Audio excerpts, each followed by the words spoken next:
បាទស្រូវមកកន្លែងនេះដែលបានប្រើប្រាស់ជីម្សៅសញ្ញានឹងគល់មាសពុកម៉ែបងប្អូនណាឥឡូវនេះមានការប្រម៉ូសិនពិសេសបងប្អូនមានត្រឹមតែ 60000 រៀលក៏ប្រើប្រាស់ជីម្សៅនេះបានផងដែរបងប្អូនស្រូវប្រាំងឬស្រូវវស្សាចង់កាត់បន្ថយការចំណាយទៅលើជីគ្រាប់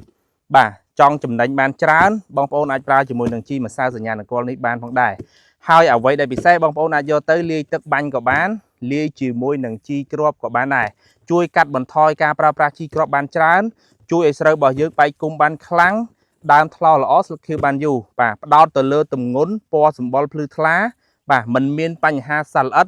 ឬក៏ជំងឺដង្កាត់អីមកធ្វើទុកទេបាទហើយប្រើប្រាស់បានគ្រប់ប្រភេទដំណាំមិនមែនតែលើស្រូវទេបាទលើដំណាំដូងក៏ប្រើត្រូវដែរបាទដូងស្រូវល្មុតបាទនិយាយទៅលម៉ើ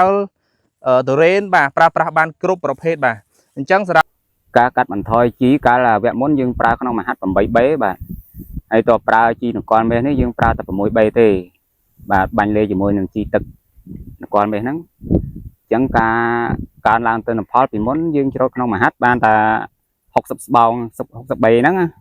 ឥឡូវនេះយើងបានដល់80ហើយបាទអញ្ចឹងវាកាត់បន្ថយជីកាត់បន្ថយជំងឺដើមដង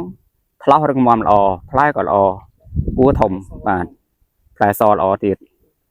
បាទបើមានអីផ្ដាំផ្ញើទៅអ្នកអត់ទាន់ប្រើបាទសូមផ្ដាំផ្ញើទៅបងប្អូនជាកសិករទាំងអស់ថាប្រើជីនគរមាសនេះពិតជាបានទិន្នផលខ្ពស់បាទដើមដងរឹងមាំល្អហើយកាត់បន្ថយទាំងជំងឺទៀត